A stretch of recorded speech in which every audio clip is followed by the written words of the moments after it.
Hi, welcome to LinkedIn News Live, where the business conversation begins with you. I'm Nina Melendez, and today we have a special episode where we're discussing the events happening right now in Texas. What you're looking at are images of Texas.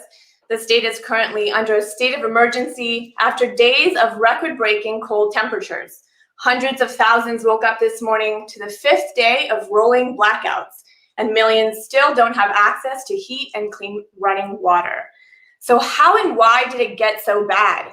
Here to help break it down for us is Daniel Yergin. Daniel is Vice Chairman of IHS Markit, and he's also the author of the new map, Energy, Climate, and the Clash of Nations.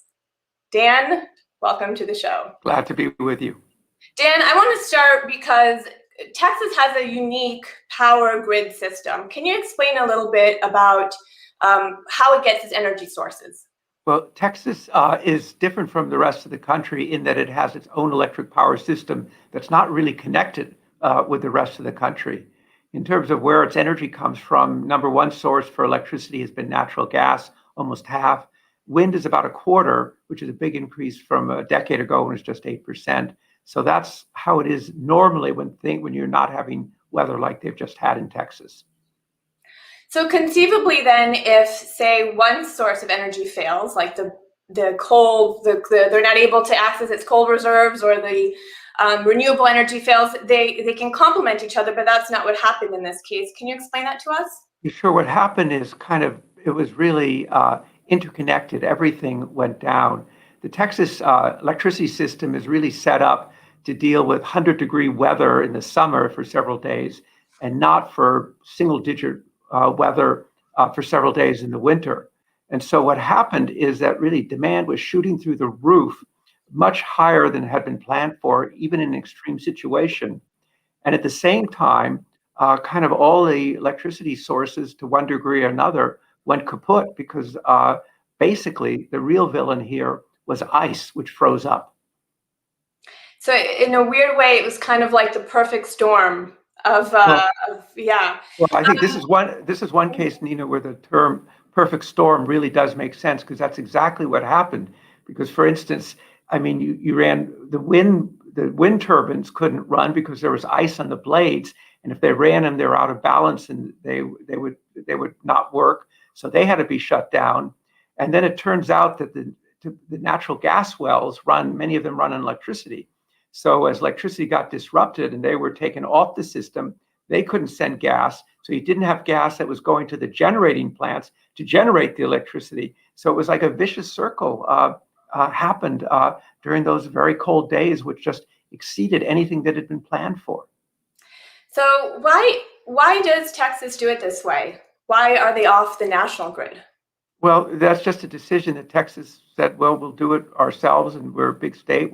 We won't interconnect with the rest of the country. And so they have their own grid system.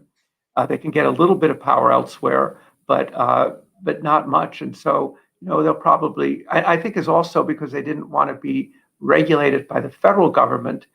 So they just stayed as a Texas entity.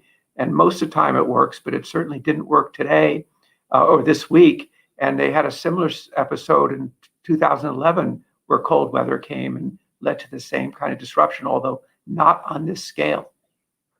I'm happy you brought up the regulation, because that has sort of been a contentious issue here with this, that perhaps the deregulation is one of the many factors of the problem. Can you talk to us a little bit about that? What happened with the regulation? Why did they deregulate? Well, I mean, deregulation is a relative term when you come to electric power, because it's still one that's managed, but it was kind of a more market-oriented system. And it's what's happened around the country. A lot of utilities are now only have what are called wires. They send electricity, but somebody else does the generation. And so our country is divided in where we have old style utilities that do everything. And these in Texas is part of the one that went towards that deregulation. But still, there's heavy government control at the end of the day. And there's going to be more government intervention after this, particularly to weatherize these installations so that they don't freeze up, because it all came down to ice, which is what was a real problem. Dan, I want to take a moment to say hi to some of the members who are joining us today live on the stream. We have Victoria, Manuel, and Stacy from Texas. I hope you guys are doing okay and staying safe and warm. Andrea in Florida, Hussein in Syria, Helen in Connecticut, Stacy in Illinois. Thanks so much for joining us live. If you have any questions for Daniel, please feel free to put them in the stream. He is Pulitzer Prize winning author, a brilliant man. We want to pick his brain. Let us know.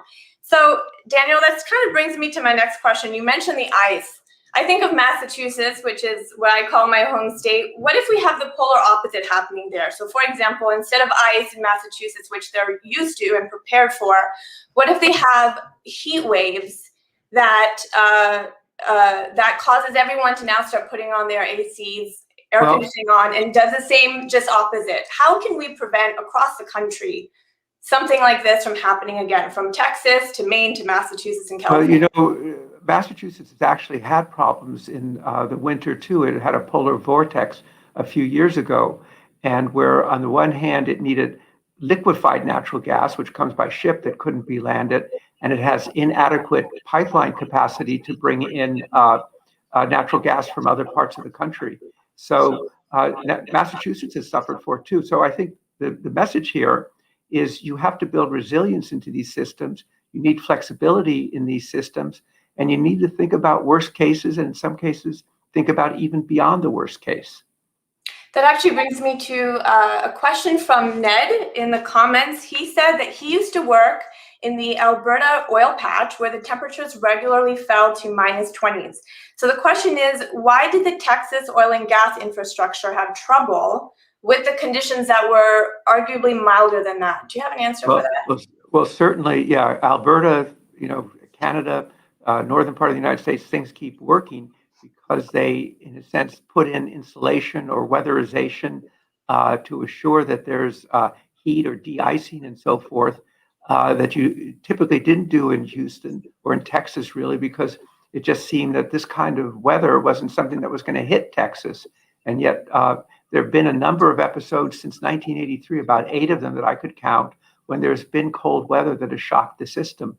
But I think going forward, and the governor has said that there's now going to be that kind of investment, some of the kind of investment that you see in Canada going into the Texas system to make sure this doesn't happen again and cause the terrible hardships that people experienced in the first part of the week. By the way, most of the bulk of the customers now are back online in Texas. There are about 150,000 at last count. But the big problem now for people is, of course, water. Pipes froze, the water systems malfunctioned because they didn't have power. And so the next challenge over the next few days is to get the water back running. So Dan, you mentioned this has happened again. All I can think of is in 2011, but you said since the 80s this has happened several times. Several comments I saw on the stream were saying, if this happens once every 50 years, why spend billions of dollars to prevent something that actually doesn't happen all that often? So that's incorrect then. This actually happens, maybe not often, but it happens several times in a lifetime. Yeah, I mean, that is a question people could say, well, if it's just a once in 50 years, do you want to spend the money on that? But I think we can see it's more frequent than that. And I think the other thing that's happening, Nina, is, of course, our society is getting more and more and more electrified, more and more dependent upon electricity. So you need the electricity system to be 100% reliable. Yeah. Dan, I want to bring up the poll. We've been polling professionals on the platform. And for those of you watching, feel free to weigh in. The question is, how should energy producers adjust to meet seasonal demand? So is it by adding infrastructure, spending that money we were just talking about? Is it diversifying energy sources or preparedness planning? And if there's another option, let us know. We'll revisit these answers. Well, I think the answer is very clear, Nina. All of the above. You need all to do all of it. You've got to plan for extreme events. And in Texas, ERCOT, which manages the grid, planned for extreme events. It just turned out the extreme events were more extreme than what their planning was. And so I think, California has the same question about resilience in its electric power system. So if we're going to depend more on it, we need, I think, all 3 of those options that you had there have got to be part of the mix. And I think the public will demand it. People do not want to, people really suffered in Texas. They don't want to go through that again. And I think they'll be, willing to pay the additional costs that Well, maybe before seemed, kind of I was not just necessary. yeah, I was just gonna say, Dan, all of the above sounds really expensive.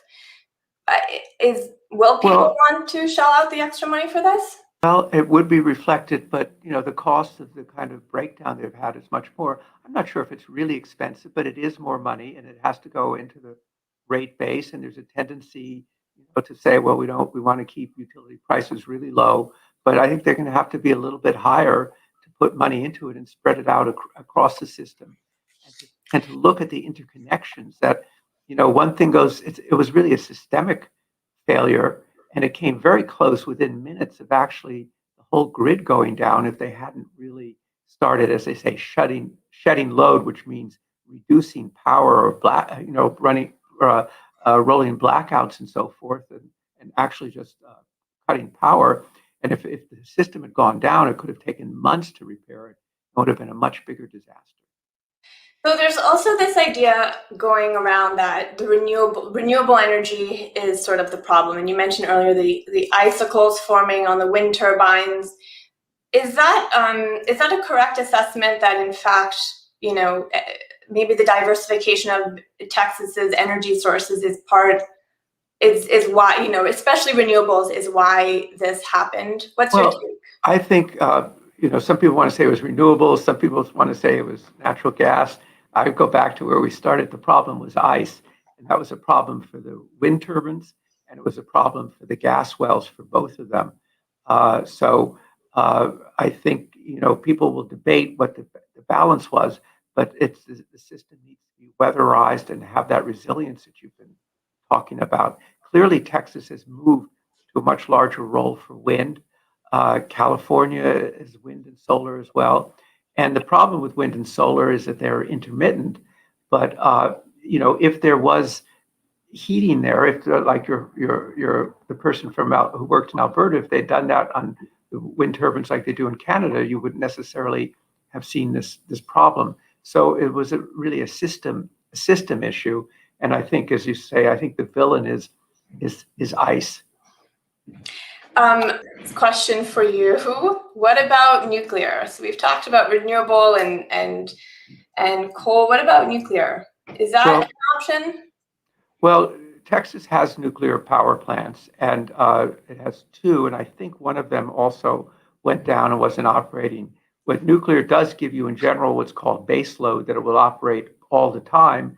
Obviously, we're not building new nuclear power plants in the United States now. There are a couple that are being finished, but not new ones. But one of the things I talk about in the new map is that there's this next generation of nuclear, which would be smaller, so-called modular nuclear power plants. And, we're several years away from it, but that could be part of it too, because you do need, the thing about wind and solar, they have big contributions, but they're not constant. And you do need what's called baseload generation to help smooth things out when the sun isn't shining or the wind isn't blowing or the blades freeze up. Right. Dan, I just want to say hi to a couple more members joining us. We have Justin, Matthew, and Diana from Colorado. We have Alfred in Canada, Reggie in New York, Stanley in New Mexico, Fernando in Chile, Esther from New York City. Thanks for joining. And Dan, I have a question for you from Mariana. She says, hello, Daniel, fellow Yaley here. I really enjoyed your books. Where can those of us interested in energy work help solve these problems in the long run? Well, I think there are lots of places. I think there's a lot, there are a whole host of different private sector companies. Obviously, there's government. Some people work in NGOs. And I think the other thing is that we're in an era of tremendous innovation in new ideas and startups in energy to a degree that we haven't seen before. So I think there's plenty of opportunities. And you're talking about, modern world runs on energy. So getting these foundations to work requires people with talent and capability and commitment. So that actually brings me to my next question, which is what the energy landscape will look like in about 20 years and potentially where the jobs might be. Well, I think there will be more jobs in renewables as that grows. I think this is something I really kind of spent a lot of time thinking about in writing the new map, and it is that we have an energy mix. Today, about 80% of the energy that the US runs on is fossil fuels. I think in 20 years, that mix will change. We'll have more renewables. We'll get people talk about hydrogen, electric cars, and so forth. But I think also oil and gas will still be part of the energy mix. And therefore, part of that will be developing what's called carbon capture, so that you can basically, as the name says, capture the carbon in order to meet the climate goals. So, and I think 20 years from now, the world economy is going to be a lot bigger than it is today. So it's going to need a lot of energy. And I should add one other thing. I was just looking at our economic forecast, and we're showing that by the second quarter of this year, the U.S. economy will be stronger than it was in 2019. So economic recovery is on the horizon, and with that will come more energy use. So I'm curious, as you're forward looking, because you've been in this industry for so long, is there anything that you are surprised about where we are now? Something that you looked at maybe in the 90s that you projected, and in 2020 we'll be here. Is there something that you're surprised about that we're either not adopting or we're still too reliant on fossil fuels? Well, I'm struck by the adoption of the 2050 goals for net zero carbon. It doesn't mean not using fossil fuels, but on a net basis, and all the different forms that carbon capture, including plants, will be. So I think that is really, even in the last year, that has become a much stronger theme and embraced. And I think people should keep their eyes on what happens in Glasgow, beginning on November 1st in Scotland, because that's the successor to the Paris Climate Conference. And there's going to be a lot of effort going into that. And I think that coming out of that, there will be, it will kind of clarify the energy directions. But I'm also struck by the fact, I think the other thing, and this, I wrote a whole chapter on this in the book, that we tend to look at things from the viewpoint of, the advanced industrial nations like the United States or Western Europe. But if you're in India, where I've been doing work, they're thinking about energy in a different way. They're thinking about wind and solar, but they're also thinking about a lot of poor people, hundreds of millions who burn waste wood and things like that and have indoor air pollution. And so they want to have more natural gas, more commercial energy in their system. So I think there are different perspectives around the world depending upon the nature of your economy. Is there a country that's doing it right, and what are they doing right that we're not? Well, I don't think, no, I think different countries have gone on different paths. Germany is a very rich country, and so they pushed renewables pretty hard. I mean, it's interesting to watch China, because on the one hand, China is adding a lot of new coal-fired plants every year. On the other hand, they have announced that they have a 2060 goal for net zero carbon, sorry. And, they have the wind turbines, half the solar in the world is in China. And China supplies about 80% of the solar panels in the world. So, I mean, China's sort of kind of on both sides of the street. Do you think that we'll hit our 2050 goal of net zero? What are your thoughts? I'm not sure. I think a lot of effort's going to go into it. The Biden administration is going to go all out on it. It will worry about other things like jobs and so forth. I don't know if we'll hit the goal in 2050, but I'd say the directionally it's clear where things are going. That's good. That's positive. I like the positive outlook. I have one more question for you. In your book, you write that climate change is reshaping the map, and we were just sort of talking about the map right now. I would love for you to explain a little bit more about what you mean. Climate change is reshaping the map, the energy map. But in using the term map in the new map, I meant both literal maps, like the map of the South China Sea or the map of energy distribution in the United States. And I meant it metaphorically, like the America's map. What's really reshaped America's map in energy in recent decades is the shale revolution. The United States has gone from importing 60% of its oil to being energy independent, in fact, exporting oil. And by the climate map, I meant, again, metaphorically, it will change the balance of energy resources, and it will change the positions of different countries. That, if you're in the Middle East, some of the oil exporting countries, are trying to diversify their economy because they're not sure what will be the demands for oil in the world in the year 2050.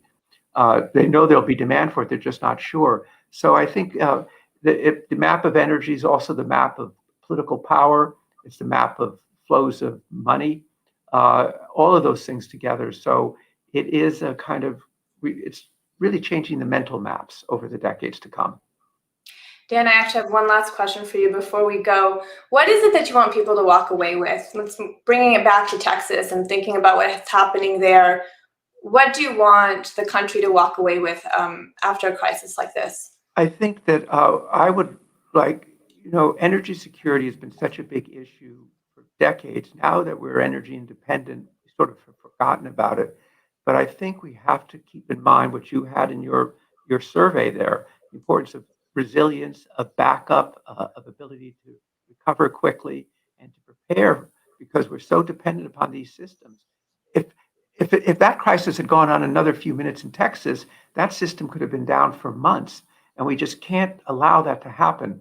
So I think that's the lesson, is that we need to spend the extra resources to prepare not just for an extreme situation, but something beyond an extreme situation, so that it doesn't become a crisis. Dan, thank you so much for joining us today. It was lovely having you on. Great seeing you again. And thank you for making the time. Great. I'm glad to be with you. We'll see you again. Thanks. See you again. And goodbye, everybody. That was Daniel Yergin. He is the author of The New Map and also vice chairman of IHS Markit. And earlier today, we were asking you about the poll that Dan mentioned. Let's take a look at some of the answers. We asked, how should energy producers adjust to meet seasonal demand? And you said 16% adding infrastructure, and 28% of you said diversifying energy sources. But the most of you said preparedness planning. So there you go. Great responses. Thank you so much for participating. I am Nina Melendez. It was great having you on today. Later this afternoon, my colleague Andrew Seaman will be speaking with Jennifer Tardy. She works with both job seekers and recruiters, and she will answer your questions about how you can land a job during these turbulent times. Thanks again for watching LinkedIn News Live. I'm Nina Melendez.